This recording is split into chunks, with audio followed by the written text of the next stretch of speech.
Hello friends, welcome back to another video.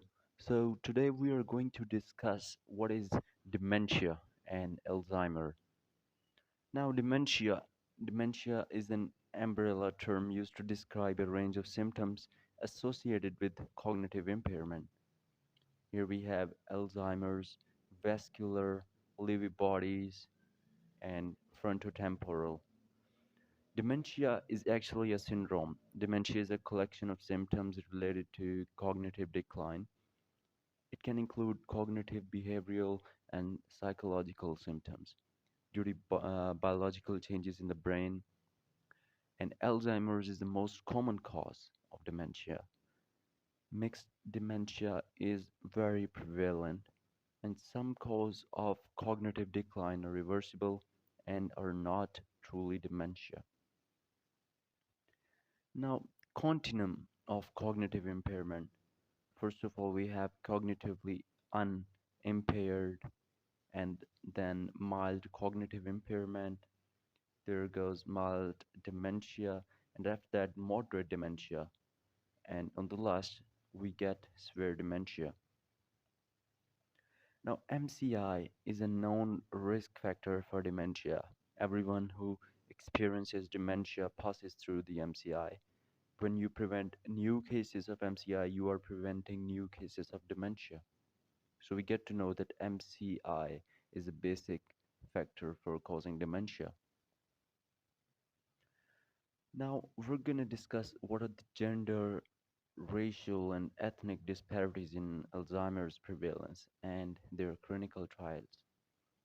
First of all, almost two-thirds of Americans with Alzheimer's are women. So we come to know that dementia is most common among women than men. If we talk about racial, older Black and Hispanic Americans are disproportionality more likely than older whites to have Alzheimer's or other dementias. Ethno-racial groups have been historically underrepresented in clinical studies, underscoring the need for more diversity in dementia research. Healthy and pathological aging. First of all, we have risk factors and protective factors. Now, across the lifespan, APOE, other genes, and first-degree family history. First of all, we have APO, other genes, obesity, hypertension, dyslipidemia, and the diabetic, diabetical causes are neuronal damage, vascular insults.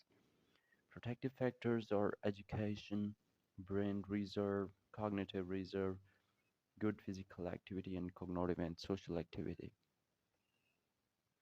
AD risk, impact on neuron viability, inflammation, oxidative stress, glucose metabolism, endothelial cell damage, clearance of tau B amyloid from brain.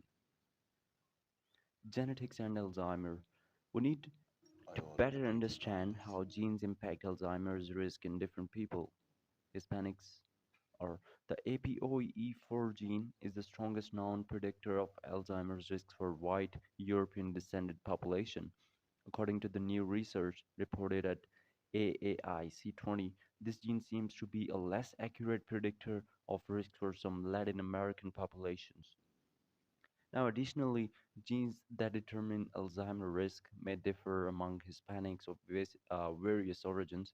This suggests testing positive for APOE4 gene may not mean the same for Alzheimer risk across the racial ethnic groups.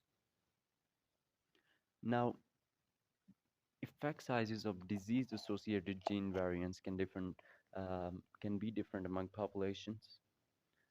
Here we have map where you can see that this gene associated disease is different among different populations. Time for a paradigm shift. While traditional risk factors studied in the predominantly white samples providing useful information for understanding disparities, we must incorporate lived experience of diverse participants.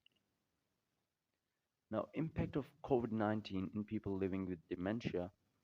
Most people with dementia are 65 or older, which puts them at increased risk of COVID-19.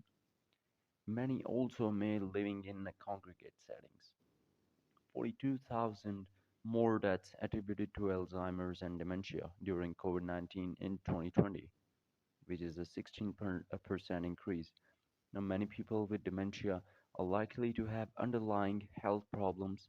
This can increase their risk for COVID-19 complications. Impact of dementia on COVID-19 infection risk. Researchers analyzed health record data from almost 62 million adults. Risk of contracting COVID-19 was two times as high for people in the study with dementia than for those without it. Potential factors contributing to increased vulnerability, including comorbidities such as hypertension and diabetes, forgetting to wash hands, social distance, and living in a long-term facilities.